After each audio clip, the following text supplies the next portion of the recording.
Van Drew, who was in today's hearing. Congressman, good to see you. Hur relies on this idea that Joe Biden is well-meaning. He's an elderly man with a poor memory. But we have all the elements of the crime met. Robert Hur found all the elements, and he decided that I can't win at a jury. My frustration with that is prosecutors don't make that decision. Juries do. He should have charged Joe Biden and let a jury decide whether he was guilty or innocent.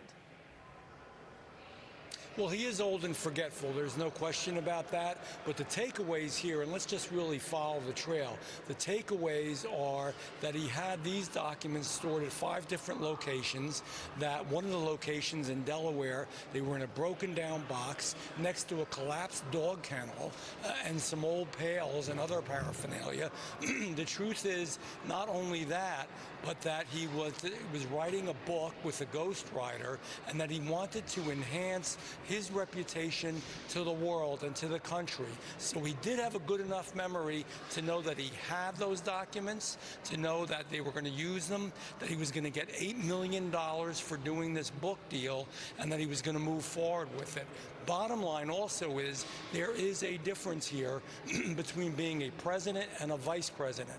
A vice president cannot declassify those documents. These were top secret documents. They cannot be declassified by a vice president, only a president. So it's a far worse crime. They weren't declassified. They were used, in my opinion, for personal gain to get this book deal and to make it more exciting. And yes, he does have a bad memory, and he doesn't know what he's doing sometimes, but quite frankly, he knew how to follow the buck. And let's not forget the documents that Joe Biden had from the time he was in the Senate.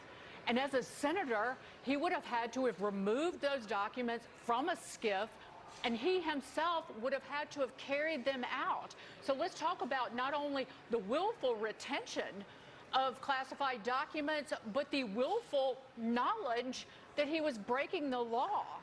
And Robert Hur today goes into an explanation for why a jury, that Joe Biden had the evidence in all of these different places here and there. And Andy McCarthy pointed out that a jury would be instructed by a judge that you have to look at the evidence in totality, not in isolation.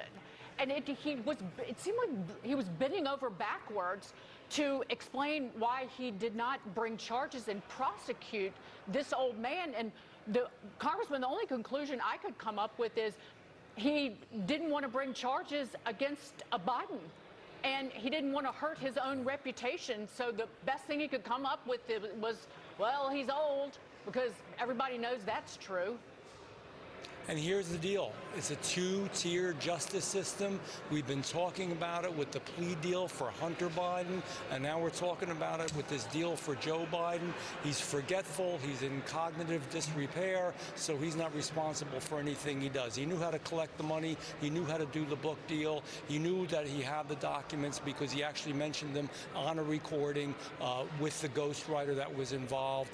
It's a 2-tier system. Justice for thee, not for me. We've seen it before, we're seeing it again, and in any court of law, I've never heard of a defense that would be, well, he's forgetful, so he can do all this. It doesn't matter. It does matter. It matters a lot. And you know, he had plagiarism issues, as we all know, when he was in college, and he's got the same kind of issues here. A vice president or a senator does not have the ability to declassify documents. President Trump did. He was a president of the United States. That is the difference. It is the legal difference, and it is the substantive difference. What we've seen is Joe Biden is a vengeful, angry old man, not affable. Congressman Jeff Van Drew, thanks for joining us. We appreciate your insight and all your good work. Thank you. And thank you. Good Biden to be with you. team's response was, case closed, case closed, case closed.